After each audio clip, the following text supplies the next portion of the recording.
Hi, this is Jacqueline here at the Empowered Parent. This specific topic is about whether to medicate a child or not. Now, just a quick disclaimer, I am not a doctor. I am a parent to two special needs young lads. I also have older boys that have no special needs. So I'm coming from an angle of not necessarily having given them medication, but I'm coming at an angle of what I have heard from those parents who have medicated their child.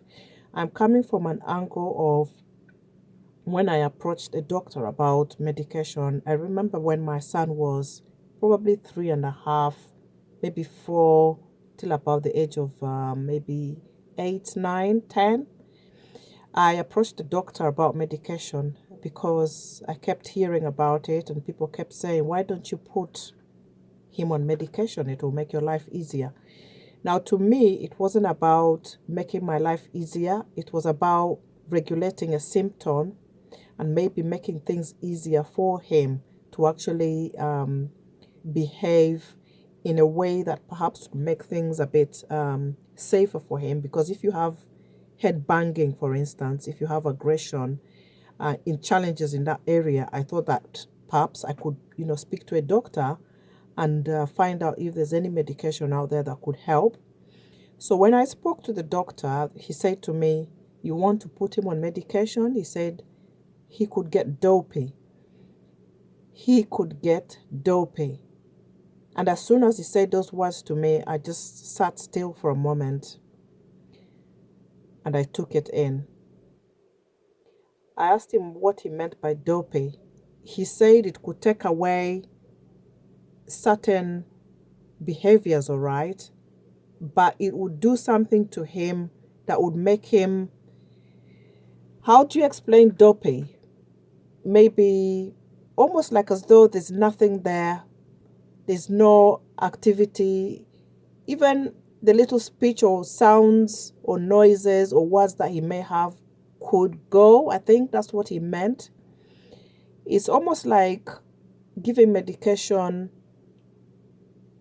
for sleep or for something else, and then it makes the person almost sleepy all the time. And I felt that he needed to just be him, aggression or not, self injury or not, and I would just try to manage it that way and try to work perhaps with therapists or doctors. Now, there are other options, remembering that autism is a brain disorder and it's not necessarily anything that can actually take it away through medication. But there are therapies such as speech therapy, physical therapies. There are certain, occupational therapy and other therapies to help with social skills, for instance, that could actually help in management of those aspects and behavior management.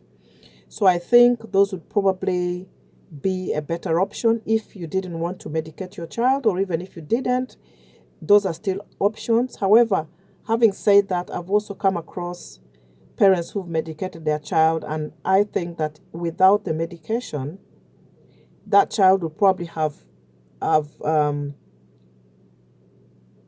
to a point where some of their abilities would actually manifest and actually come through and shine through. But because they were on medication, it hindered their development a bit, because now the medication is working to hinder a certain behavior. It's working to hinder an aspect of who they actually are. My opinion, again, I'm not a doctor, but I in my observation and what I have seen and heard, that is what I would conclude. Personally, I didn't use medication, and again, I do not condemn anybody using it. I don't say don't use it or by all means use it. I say use your judgment, do some research and speak to people, speak to doctors and observe your child and make sure that it's the right thing for that child. That is my take and that is my opinion on medication. I'd like to hear from everybody about whether or not they medicated their child and whether they felt that there were even changes in their behavior, changes in Did you maybe even do it, a different diet? Did you do anything different other than medication, or did medication alter your child? It would be really nice to hear from you all. So until next time, bye bye.